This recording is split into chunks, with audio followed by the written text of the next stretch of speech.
Thank you very much, ladies and gentlemen. May I invite first my guests on the stage, starting with the senior most. Justice A.K. Ganguly, former Supreme Court judge, joins us. Please give him a very big hand. Come, Justice Ganguly. Yes, sir. Yes, sir. Yeah. This one. Thank you. Also with us is Abhishek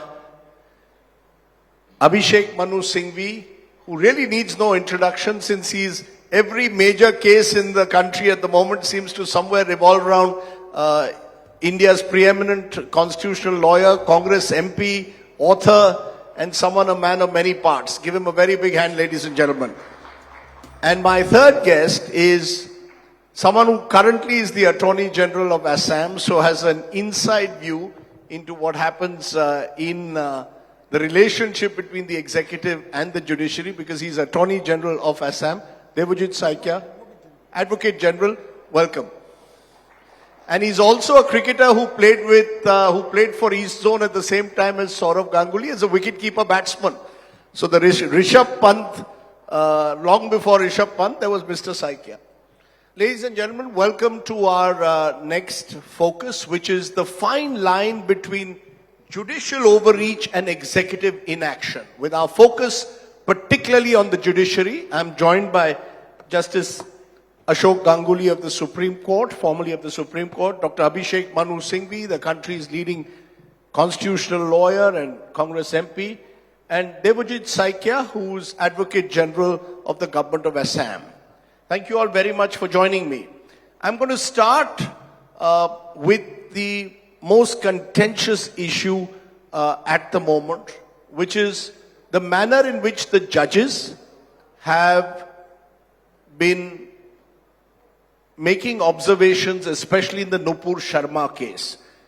Why don't you take it up, Dr. Singhvi, since you are at the moment in the heat of all that happens in the Supreme Court? Did the judges exceed their jurisdiction by making observations in the Nupur Sharma case of a kind that, according to critics of the judiciary, have virtually put her in the line of fire? Let me make it pointed and short. The answer is no, Rajdeep. I see it a little differently than what you have been seen commenting on this issue. Whenever a litigant initiates an action in the Supreme Court, he takes a concomitant risk. The risk is that he is invoking the jurisdiction of the court, as Nupur Sharma was, for some relief. The risk he or she takes is that the court, while dealing with the matter in the course of questioning, eliciting the truth, giving their views, there is an interactive participatory process. Nobody, least of all the judges, claim it to be binding. Nobody, least of all the judges, say that what we are saying is a judgment.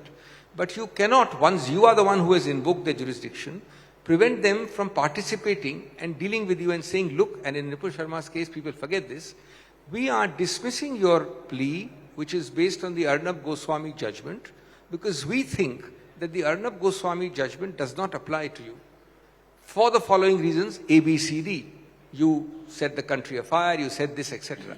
Now, this is a perfectly legitimate interactive process, and I think it is being distorted by suggesting that the court was at all intending to make binding observations. It doesn't bind any future thing. It doesn't affect Nupur Sharma's rights in a legal sense. Lastly, equally wrong is to then lampoon these judges, to stigmatize them, to attack them, to deal with them in social media, as partly in an academic sense Justice Pardiwala said in his lecture, because this is misunderstanding the process when you are arguing a matter. If you have such delicate toes and delicate fingers, then don't go to the Supreme Court. So are you saying, therefore, it is not judicial overreach according to you?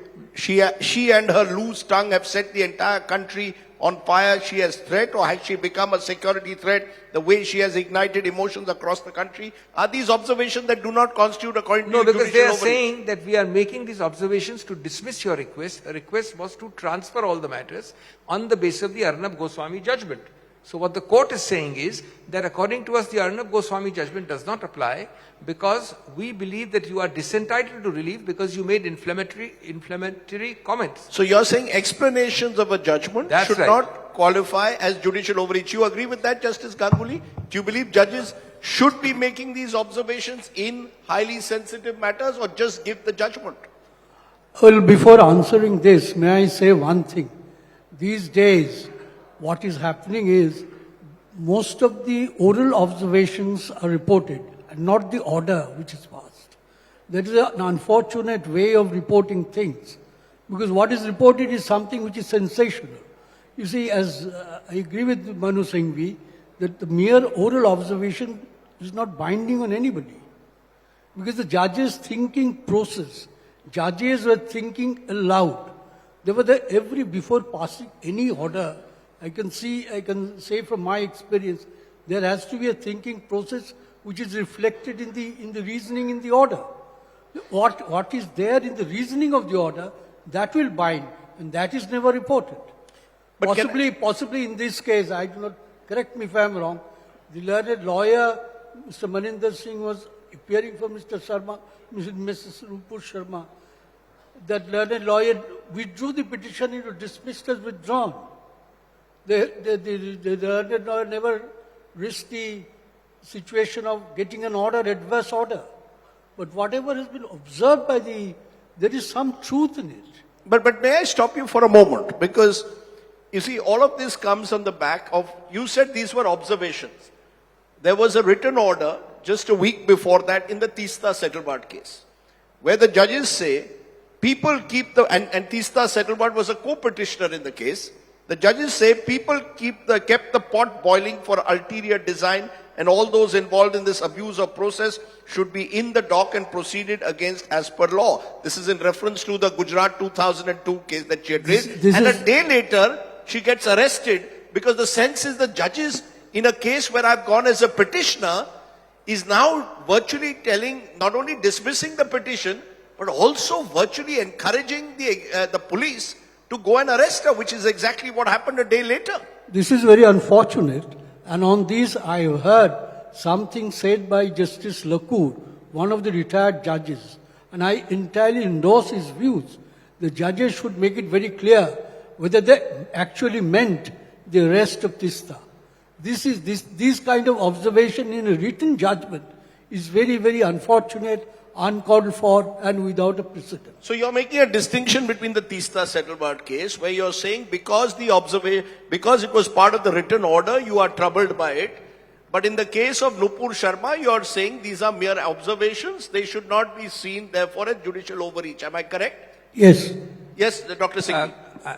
I think your own example illustrates the vital difference.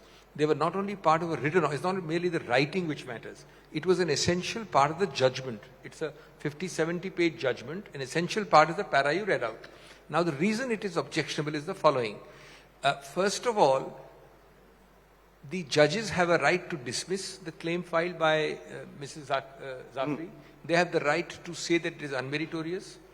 This para, A, is part of the main reasoning. It is not an observation. B, it goes far beyond by attributing motives to the initiation of the complaint. And C is the most important. Everybody knows it's the best kept, least kept secret that the government is raring to go at the leash to go against this person. These observations give the government the license to unleash a blitzkrieg of action against this person. The least the judges should then have done, and that's my fourth point, is to issue a clarification. They should have said, this para is not intended to be a license this way or that way about me going and arresting him or him arresting me. You know, but Mr. Saikia, and you're with Advocate General appearing for a government, part of the problem is the sense that these are seen to be increasingly political cases. And the moment judges enter and observe, make observations on political cases or pass written orders, it's a minefield out there. In a society that is polarized, the judges seem to be also getting trapped in the polarization that takes place. So on Tista Settlement, whatever our views on her are, tend to influence how we see the judgment. Similarly on Nupur Sharma. That is the problem. Nowadays, it is the problem creates with the reporting. Now the deliberations, earlier the final judgment is in the news. But nowadays the deliberations between the judges and the lawyers, it comes into the newspaper rather than the judgment itself. The judges take lot of questions to the lawyers to go to the root of the matter. If you take the example of during the COVID time, Madras High Court, they have put some questions and ultimately the Madras High Court opined that Election Commission of India is the murderer because of the spike in the COVID cases, which was not the case. In most of the other states, like in Maharashtra, there was no election. But even that, few states were having election, but the judges during the deliberation made a off-the-cuff remark. That is reported much more than what was finally the outcome of No, the so are you blaming the media for reporting Yes. the off-the-cuff remarks made by Actually, judges? that Are you is the saying the problem. media should only report the final judgment? Exactly, because the judges want to know the mind and the root of the case, to know what exactly is the petitioner now in this case of Nupur Sharma. She wanted that all the cases should be together. In that case, certain remarks were passed to know what exactly she was doing, and in that outcome, certain off-the-cuff remarks were made. And that was highlighted, and that is why I do not want to enter into the chain of the reactions, counter-reactions, overreactions, all these things. But the thing is that end of the day, we have to go by the pleadings and what was argued. You know, because interestingly, taking off from what Mr. Saikia said, Justice Ganguly, we are in the age of social media. Even what a judge says today immediately becomes a trend, on Twitter. And suddenly the judges, their motives are questioned, and it becomes a much larger story possibly than it would be 10 or 20 years ago. 10 or 20 years ago, we didn't have social media. That's the point that Justice Pardiwala has made in the context of the Nupur Sharma case. Do you believe, therefore, judges are under greater pressure, or should the judges themselves be showing greater restraint when passing observations of what are seen of a sweeping nature, as in the Nupur Sharma case? Should they be more conscious that we are in this multimedia age in a manner that perhaps you were not when you were in the Supreme Court? Well, I am reminded of a very famous remark by Lord Cecil, sober as a judge. You see? So judges should always exercise restraint. There is no doubt about that. And they should always be careful of the fact that these days reporting takes a different turn. And it is very difficult to restrain the reporters. They also have a fundamental right to report.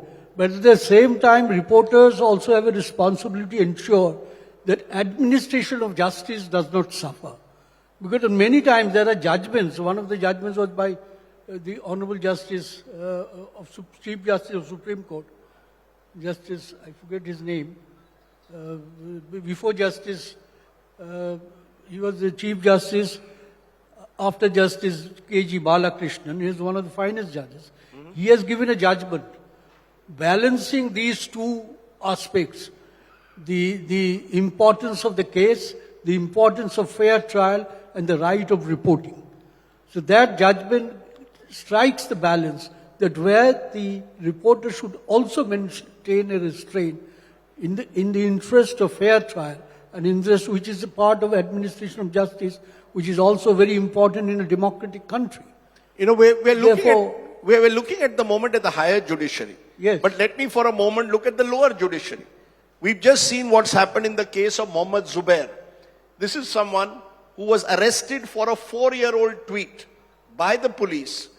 Then the judgment apparently, or the order extending his judicial custody by 2 weeks, is apparently leaked to the media in advance. The police apparently leaks it. And the police has added fresh provisions, with the result that he now faces not just charges of his tweet, but also under FCRA and for allegedly removing evidence. Is there a worry that what is true of the higher judiciary is even more amplified in the case of the lower judiciary? In the lower judiciary, the pressures today on the judges perhaps are even greater, because they simply are are even closer in a way to the executive, or dare I say the criminal, the policing system. Yes, go ahead, Dr. Singhvi. Rajdeep, there are 2 or 3 facets here. It's a mixed bag. Actually, in many cases, I personally believe the lowest judiciary, the trial courts, have acquitted themselves better than the High Court and the Supreme Court. That's a report. You're saying the lower judiciary has acquitted itself better than the high courts. You take an outstanding example of the Delhi riots. The trial courts have repeatedly come out in favor of free speech, in favor of better policing, in favor of fairness, in favor of prosecuting people irrespective of their affiliations or religion.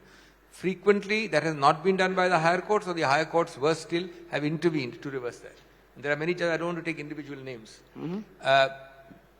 But we have to discuss a more structural thing. I mean, these are all examples you are giving. Yes. The real point is, Rajdeep, at least I make no bones about saying so, there has been, and you have to accept it, a certain climate of fear and hesitation created. And that has permeated also the judiciary, and that includes from the top to the bottom. There is hesitation. Secondly, the approach is that you forget that the process is the punishment. भाई ultimately Rajdeep छूट जाएगा, ये गलत case है, इस case में कोई तथ्य नहीं है तो ठीक हो जाएगा. But what about Rajdeep going through the process? The initiation is the problem, and that is what the courts fail to realize. They have to nip it in the bud. The courts have to not look upon justice only as a curative ex post facto thing, but start giving strictures, start making strong comments so that preventive justice starts happening. The police officer hesitates before he books you. Now just take Zubair, it's a sub judice case, so we should not talk much about it, but I mean a 4-year-old tweet, even assuming it is objectionable, can be dealt with without arrest of this kind. So who's responsible? You just now said I'll there tell you is straight there away. is fear. Yes. You're suggesting the judges are almost afraid, Of course. in a way of going against the executive. I cannot, this is not a You did general not use comment. the, no, but you said fear. Fear of whom? Absolutely. Fear of what? No. There is an element of fear. There is an element of hesitation. There are transfers. There are cases where your promotions or your appointments are held back. There are any number of cases where, for example, in the same batch, the batch goes up for appointment. You make two categories out of it. You allow one, you keep back the other, and you appoint the next batch after 1 year, having made that batch lose 1 year of seniority. That's happening. The second, I will press you again. You are Absolutely. saying something very serious. You are saying And candidly judges are and afraid openly. of going on the wrong side of the executive. Take, for example, the number of cases pending where, despite 2 7-judge judgments, a second recommendation is reiterated by the collegium. So I recommend him. His name goes, it is returned. I recommend him a second time. The judgments say that the executive has zero power. I have written this more than 20 years ago, that if you were to issue a notice of contempt, not to the law minister but to the law secretary, in one case it would stop. Why are the judges not issuing a notice of contempt that after our second recommendation, how are you holding his name back? So I blame as much the judiciary as the executive. The executive will play this game, and I'm not talking politics, Rajdeep, it can be executive of any color. It will play this game, but the judges who have arrogated to themselves the power of the collegium should then have the accountability of the collegium that they should walk the talk till the last mile. And the last mile is saying, look, I've issued you a second recommendation. You have not done it for 6 months. I'm issuing a notice of contempt. Mr. Saikia, Yes. you agree with that? Do you I believe fully that? I most humbly disagree with it, because recently, if you know, the Jignesh Mewani's case in Assam, Yes. for a tweet, he was arrested by a police station of Barpeta. He filed an application for bail. The chief judicial magistrate rejected his bail application, and it was challenged before the district and session judge. The district and session judge, only on the issue of bail, whether the bail was rightly rejected or it was not, gave a 29 pages judgment. And where he had crossed all his briefings, nobody's case was that there should be a constitutional debate, there should be a constitutional amendment. He went far ahead and said all the things against the running government, and including the democratic principles. 29 pages judgment in a simple application of bail, which was beyond the brief, neither it was argued nor it was in the pleadings. And this is just the reverse case in Jignesh Mewani's case in Assam. Ultimately, the Honorable Guwahati High Court has stated all the observations made in that 29 pages judgment. No, This is just the reverse, was my learned. It's a reverse of what Reverse. has happened in the very other cases, the Jignesh Mewani case, where he was picked up by the Assam police. Exactly. Late in the night from Gujarat, brought to Assam, then again fresh charges are made. He's moved from Kokrajhar to to Barpeta. That So, is a separate, on the way, there's something you see, the happened. That is a question, separate- the question, Mr. Saikia, is that when there is executive overreach, It is not when the the case. executive is seen to be behaving in a manner that a citizen's rights are being denied to him or her, why should the judiciary not intervene? No, the thing is different. Exactly, the thing is different. If the person who is arrested misbehaves with a lady police, whether the executive should be lie idle, Many believe these charges of Jignesh Mevani were specious. The Assam government was under pressure to ensure he was kept in jail for a long time. This is precisely the problem. It was a case of 10 to 15 days issue. How can it be? No, suddenly new charges are added or you have New misbehaved. charges are added in a different police station, in a different district. On the way, he misbehaved. And Are you really defending Mr. Saikia as No, Advocate I'm General? What the defending because- Assam police did No, with Jignesh Mevani? Now, if you look at the sequence of events, 3 days after he was released from Assam, he was convicted in Gujarat for 2 years. That's in another case. That is another case. So that means that person is not having a very clean record. No, I just want to say one thing. You know, the Assam police, by the way, what about the Gujarat police? arrested Jignesh Mevani in Assam because someone in Kokrajhar filed a complaint that they were upset with the tweet that he had made against the Prime In Minister. Kokrajhar, but while in Kokrajhar, he was taken on the way in Barpeta, he misbehaved with a lady police. Okay. No, you are asking an unenviable question of my friend. He was the Advocate General perhaps then. Or, No, he is the Advocate General. No, at that time also, and he has to defend that case. So that's an unfair question to ask him. But let me tell you 3 facts about Mevani's case. 1, he is picked up from an Assam complaint from Gujarat and taken there. 2, he is actually given bail, and let me accept my friend's comments about the fact that the judges made, the trial court judge made a lot of comments. Yes. The High Court stayed those comments. But the High Court did not deny bail on either of the charges. The High Court, including the trial court and the High Court, both found that the second charge was equally baseless, the woman police officer's harassment, and he got bail. Now there cannot be a more blatant example of a cooked up case. I'm not talking about, individual states, etc. The point is not that. The point is, so in the Mevani case, he got bail, the court did justice. What has the court done to send out a message which stops this happening again and again? Because Mevani is not punished finally. Mevani is punished by those 15 days. The process is the punishment. The court must realize that they must ensure that the process is not repeated every time by giving preventive strictures or strong remarks about police officers who must then hesitate. How long it took for the Chief Justice bench of the Supreme Court to stop sedition? Suppose they had done what they did on sedition at least 1 year earlier. Can you imagine the kind of cases, Rajdeep, on which sedition is filed? I can genuinely tell you that now any of us tweets, we genuinely think twice whether this could be seditious. No, the point I'm making is that there seems, Dr. Singhvi, to be no consistency. For example, there is a case of Tejinder Singh Bagga. He's a BJP leader who the Punjab police comes to his house to pick him up because he has allegedly passed remarks against the Delhi Chief Minister Arvind Kejriwal, and now there is an AAP government in Punjab. Eventually the court sits at midnight to give him relief, to give him protection. So in one case, protection, the court will go out of its way to ensure protection as it should. In other cases, the person will spend weeks in jail. We had a case in Maharashtra where a woman actor has made certain comments about Sharad Pawar. She has spent 31 days or 41 days in jail in judicial custody for remarks that she made about Mr. Pawar. Now, my worry therefore is that the notions of free speech become selective. When there is a Maharashtra government, which is, the moment the government has changed, the police have said, yes, we were wrong in arresting her. I mean, if the police, is the police the problem, which is working under the instructions of the executive, and therefore, because the police has no independence, we'll have more and more such cases in the country. What is sauce for the goose is sauce for the gander.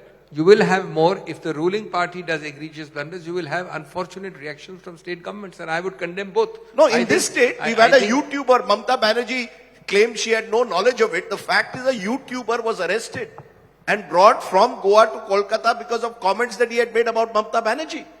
So I'm saying this seems to be, it's a disease that seems to be spreading, Dr. Singhvi, right across. You're a politician also. Are the politicians the problem? No, you want to settle your scores and then you use the police to settle scores.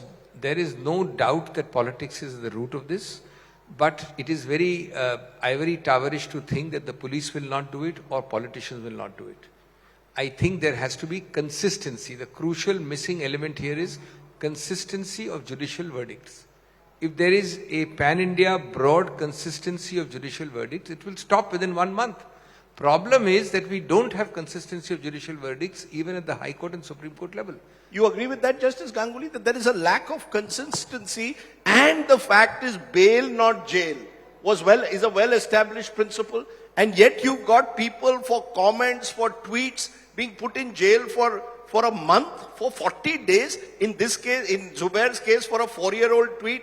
In Ketki Chitle's case, because she made a comment about Mr. Pawar, a 2-year-old case is raked up and she's put in jail.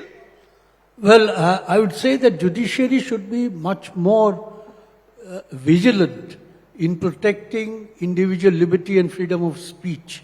I cannot make comments on individual cases, but this is something where the judiciary is, I think, is slightly not discharging its duty properly. I shall tell you, I mean, for a particular view of a learned judge, see, it happened in Bombay. You might be knowing. A learned judge acquitted an elderly person on the ground that without a skin-to-skin contact, there can't be any conviction under POSCO. Mm-hmm. That was judgment of a learned High Court judge. You may take a different view. That judgment can be overruled. But for taking that view, the tenure of that judge was not extended. And she had to resign. I mean, she goes back to the post of a district judge. This is unfortunate.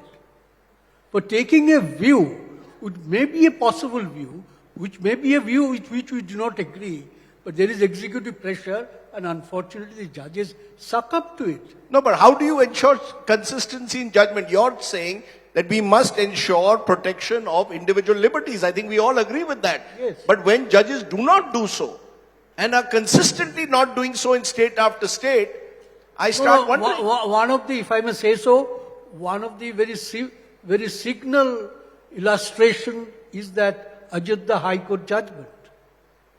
You see, you have seen a mosque standing there for ages. In 92, the mosque was demolished. The whole Supreme Court said in Ismail Farooqi case, that's an act of national sin. Now demolish it, and thereafter by a long-winded judgment without much reasoning, you hold that on that place will come up the temple. I think that is very great respect to the Honorable Supreme Court. I've said that before also. This is a total misreading of constitutional provision on freedom of religion. That is the beginning. If this can happen with Supreme Court, and you find the learned judges of the Supreme Court who delivered the judgment, nobody gave his name. Nobody ventured to say that I am the author of the judgment. But you have heard the Honorable Chief Justice saying that for delivering the judgment, the learned judges went for a dinner, they dined and you're right. You're absolutely right. And the judges could not put their names, which is very unfortunate. I have also some experience of being a judge for 18 years in High Court and Supreme Court. This has never happened. No, but you tell me, you're critical of the Ayodhya judgment. Yes, look at it from the court's for very good reasons. Look at it from the court's point of view. Here is an issue which has been simmering for years, for decades. The executive is unable to resolve it, unable to find a solution to it. What do the judges do? What should the judge? Are we saying that the judges, therefore, whenever there is these sensitive political cases, should step out and say, look, you resolve it. Let Parliament resolve it. Why should we get into it in the first instance? Is that what you're saying? No, I say the judges should be true to their oath. The oath is to uphold and abide by the Constitution. When you're asking what the judges should do, the judges should be true to their oath in the real sense of the term. They must uphold the Constitution regardless of who is there. The limited point I'm making is that do you believe that given the fact that more and more politically sensitive cases now come to the highest judiciary, those cases in which you have one view on the Ayodhya judgment, there'll be another judge who has a completely different view to you. Now, given the polarized atmosphere in which this country exists at the moment, should judges be very, very careful in such cases and say, look, we are not going to rule on whether there is we are not going to rule on whether on the temple mosque issue, That is for civil society. That is for the executive to settle. Please don't bring these judgments to, don't bring these issues to the court. Should they say that? Should they say, look, whether the Gyan Vapi mosque was a mosque, whether there was is a mosque, whether it's a temple, invariably the moment I pronounce on it, I am getting into very, very dangerous territory. Look, Rajdeep, I don't think I don't think anybody is saying that judges should avoid issues. On the contrary, avoiding issues for judges is bad and wrong. Personally, I would say, one, judges have to show that they are not influenced externally or intrinsically by the ambience created around them by A, the media, and B, clearly by apparent or real government pressure. Now, we all know it's like an elephant. You may not be able to define an elephant, but when you touch it, you know it's an elephant. You can pinpoint many, many cases where you get the feel that this is done because they believe that there is a political angle and it's easier to take the easy way out. And that is happening increasingly, whether it is happening because of fear, whether it is happening because of dossier raj, whether it is happening because of an overall climate is a larger issue. And I also believe that in such matters, the compulsion to conform is the biggest inhibitor of free speech or independent judicial thinking. The compulsion to conform is a compulsion created by external forces like the media. You will say what the media thinks should be said or is right, not what is necessarily right. So that compulsion to conform or political pressure has to be eschewed completely. And lastly, I think it's the contextual thing. Take, for example, Ayodhya. And I'm certainly not speaking of Ayodhya judgment. That's a done deed. It's done and dusted. I'm not even talking of the merits as Justice Ganguly has talked. But a correct judgment, a fully valid judgment, and I think there are lots of issues on which people will disagree with Ayodhya, can still be put under the cloud and suspicion because of the context surrounding it. What happened after the judgment to the presiding judge who was part of that bench? What, does it not lead to unnecessary question mark because of the context of how you behave, how you conduct yourself? So that is what creates a problem for the judiciary. You know, but the part of the problem, Mr. Saikia, is the fact that, and I'll give you a list of cases today which are seen as judicial overreach. Ban on Diwali crackers. Citing pollution is decided by judges in this country will decide whether I can play crackers or not. Banning the use of private vehicles after 10 to 15 years. Cancelling telecom licenses. Supreme Court even in India deciding on allegations of corruption, match fixing, deciding there will be a Lodha panel which is appointed which will then decide how cricket is to be administered in this country. They decide on the height of dams. Every issue goes to the judiciary today and the judges are more than happy to have an expanded scope of judicial review. You agree with that or not? Or should they be limiting the scope of judicial review and saying, look, we are not going to get into issues whether firecrackers should be banned or not. The executive must decide that. That is where precisely we have to look into it. If we look at the constitutional scheme of things, the thing is very clear. Whose role is to lay the law? It is the legislature, implementation, the executive, and finally the honorable judges have to interpret the law and its implementation. Now look at the case of Lodha committees. Whatever recommendation they have given, ultimately it has all diluted. Today nothing is there. And Honorable Supreme Court, while dealing with the Lodha committee's case, has finally diluted the basic law which was prevailing under which the BCCI was registered, the Tamil Nadu Society's registration, or the Delhi DDCA. It is under the company's law. A new constitution has brought into force and nothing is working now, and again a review application is pending before the Honorable Supreme Court. Have you seen any changes in the BCCI? You will not see. If you take the example of national anthem. No, in fact, a judgment has been reserved on the continuance of Saurav Ganguly and Jai Shah. Even though their terms are over, it continues. The Supreme Court has reserved the judgment for 18 months. I stand you corrected. The final judgment was delivered 2019, 8th or 10th of August. Thereafter, a fresh review application is going on. That's right. And series after series, the case is continuing. Adjournment, some sort of hearing had also taken place. But finally, the review application is still pending as on date. The thing is that till now, Lodha Committee's original recommendation and prior to that Mudgal Committee's report, what was there in the Mudgal Committees? Basically, everybody wanted that the corruption in BCCI, the match fixing, and whether it should be under RTI. All these things. No, were should the issues. judges be getting into this space at all? Absolutely. This is where They should be getting, they should no, monitor they how- should not. They should stay away. Not. They should not run the sports body. We already have a sports code in place. You know, because, I'll give you another, you're saying legislation should be left to the legislature. Exactly. You know, that but- is the scheme of the constitution. Sure, but Dr. Singhvi is in parliament. The fact is, look at what happened in parliament with the farmers' law. Parliament passes the farmers' law, there is an agitation. Eventually, the judiciary steps in and says, we are putting a stay on this law for 2 years. Is this the job of the judges?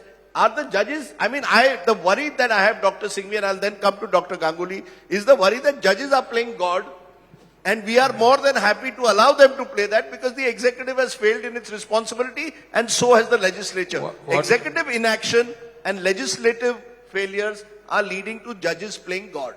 There's no doubt that India has the most humongous judicial review, as they used to say about the British Parliament, that short of declaring a man to be a woman or a woman to be a man, the British Parliament can do everything. I think it applies more aptly to Indian judiciary, short of doing that. But what is the systemic point behind what rightly my friend said here and what rightly you said? What is the systemic point? The systemic point is there is no consistency. It comes back to the same point. We joke that there are now 16 courtrooms in the Supreme Court, but there may be 32 Supreme Courts functioning. 16 courtrooms? But there may be not one Supreme Court, but 32 Supreme Courts functioning, or maybe at least 22 Supreme Courts functioning. Do you know the variation? I once jocularly told Justice Pathak that if I was to make a hypothetical exam question and circulate it as a putative SLP amongst all the benches, you might get 7 different results. Now, the reason is that when different people speak with different voices, the strength is diluted and there is no effect. Secondly, we do not have post-decisional social or statistical audits. You do a CNG crusade in the Supreme Court. After 5 years of that judgment, you don't do a statistical audit in Delhi or elsewhere. I'm giving an example to see whether it has been beneficial, to what extent it is beneficial, to what extent are the disadvantages. Should judges be audited? Should their Not judgments judges, be no, audited? no. Should their judgments be looked for at? For PILs, the post-decisional ground audit must be there statistically. And third is the clawback. There are any number of judgments, and you rightly gave the example of the sports case, where the judgment comes from a very high platform, from the mountaintop. And then immediately thereafter by successive benches, when Justice Ganguly has retired, my bench, when I have retired, his bench, will claw back, dilute. Either don't give the Ganguly judgment. If you give the Ganguly judgment, stand by it and reinforce it. The problem is that different benches are, now this is exactly what is happening in the cricket matter. There is a complete clawback. So these are all elements of lack of consistency which actually weakens the Supreme Court. The Supreme Court being an exemplar, an apex body, it weakens the whole judicial system, and weakening the judicial system means that everybody, it's jungle out there, every trial court can do what they like, every high court can do what they like. You want to respond to that? Look at even in the Gujarat riots case. In 2004, judges pass observations like Nero was fiddling while Rome is burning. Today, 18 years later, the petitioners are being accused of keeping the communal pot boiling. This is, in a way, the same Supreme Court, which changes its mind as governments seem to change, or changes its mind as the ecosystem, to use a word that the BJP likes to use at the moment, keeps changing. Is that true? That judges are being influenced by what is happening around them, Justice Ganguly? Well, as a former judge, it is very difficult for me to accept that judges are influenced by the changing political scenario. I will never say yes to this question of yours. But you see, you ask me the question why the Supreme Court has become demigod. Why? You see, there is a declining matter of confidence of people, both in the executive and in the legislature. You are talking of the BCCI thing. May I just remind you of one thing? As far as I remember, there was an election about BCCI presidency. And one side was Mr. Sharad Pawar, and the other side was Mr. Dilip Vengsarkar, a former captain and a very renowned cricketer. I don't know anything about the cricketing skills of Mr. Sharad Pawar. But Sharad Pawar won, and Mr. Vengsarkar lost. These are the reasons. These are the reasons why people lose faith in the efficacy of this system. and they go look up to judiciary. No, but why should the judiciary step in? If Sharad Pawar has won his election as BCCI president, you don't like the idea that Sharad Pawar has lost to Dilip Vengsarkar? No. You As put in against certain- whom? As against whom? It's a cricketing body. It's a sports organization. And But we is it see- the job of judges to, No, administer a may sports not be body? so, but that is the reason why things are put before the judges. And where the judges, whether there is overreach or whether there are some excessive interference with the functioning of the body, these are matters of argument. But you made a point just now. But you see, more and more cases, you just think of the Ayodhya case, not this one. Previous Ayodhya case, when that thing happened, when the masjid was demolished, what did the central government do? They asked for a presidential reference and asked the Supreme Court to decide whether there was a Hindu structure beneath the mosque. Can the court decide it? But they shifted the burden to the judiciary, passed on the buck. And of course the judiciary did the right thing by refusing to answer that presidential reference. But that's exactly what also happened, isn't it, Dr. Singhvi, which you cleverly avoided in the case of the farm legislation. The government was worried that these farm protests are taking place. What do? We tell the Supreme Court, try and ensure that the matter is deferred in a way for 2 years by saying, put a stay on the... I agree. I don't avoid the question at all. I made a comment then contemporaneously. I don't know what the truth is, but the Supreme Court has to manage perceptions about it also. The clear perception at the time of that order was that the Supreme Court is giving a breather or a window to the government to try and quieten things down because they were reaching a peak. Now, the way the court did it was by two errors. Error one, it stayed a legislation, which is rarely done on the first or second date after it. It's never done, in fact. Second, while staying it, it gave a direction that you shall negotiate, you shall talk. Third, it created virtually, it did not do it directly but indirectly, a committee of sorts to do that. Now, this was actually a left-handed gift to the government, but it was totally beyond the law. Now, when you put your hand in the thicket of a beehive, which is a political beehive, then you are bound to get bitten by bees. Therefore, in conclusion, Mr. Saikia, while issues like sports bodies, the Supreme Court is more than happy to intervene.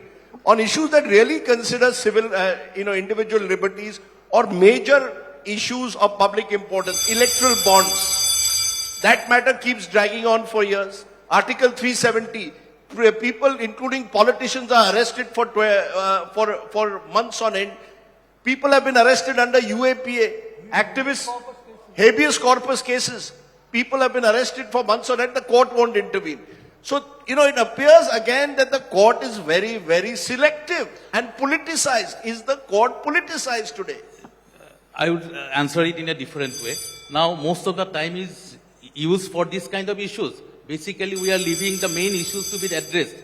When the Honorable Court is taking so much of time in taking these political issues, which actually should be addressed by the public in the ballot war, not in the court. So while taking the issue, like take the example of national anthem, so much time was used for directing that the cinema hall should have the national anthems and all. How can you implement it? It is diluting all the laws which are governing the flag and all. The thing is that all this confrontation between legislature, executive and the judiciary will take a normal solution if everybody restricts their position as per their domain given by the Constitution. The framer of the Constitution are very clear. But if also defined. each institution does not abuse the process of the Constitution, the problem at the moment is because the executive Now is being suppose, accused of abusing I the take Constitution. one thing. Suppose the Honorable Supreme Court is not giving the proper judgment. Who will judge the Honorable Judiciary? Let me leave that as the final question. Who will judge the judges? Justice Ganguly, who will judge the judges? You judge everyone else. Who will judge you? The people of this country.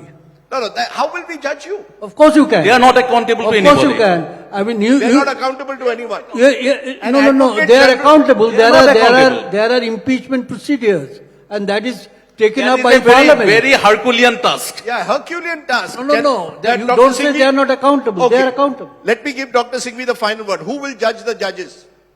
There's no easy answer. The Supreme Court is not final because it is right because it is final. Ultimately, judges are judged first and foremost by their conscience, second by the bar of public opinion, third by the bar which practice before them. And a combination of all three, let me tell you at the end of the day, there have been judges who have done blunders, who have done errors. They have never gone down in history as judges you remember. Some great judges have, and judges who have stood by their conscience and by their oath, as we said just a while ago, have always shone. And that's a retrospective judgment of history, which you have to live by. You cannot have a Supreme Court, as they said, if you have a Supreme Court above the Supreme Court, 50% reversal would be there. You can't keep on having upper levels. Okay, let's leave it on that. Maybe there is a need for judges to look within at their conscience and indeed the executive and possibly the legislature. Am I asking for too much? Am I being overly idealistic in the times in which we live? But for now, for this very, very enlightening discussion, Mr. Saikia, Dr. Singhvi, Justice Ganguly, appreciate you joining us at the India Today Conclave. Give them a big hand, ladies and gentlemen. That was most fascinating. Thank you.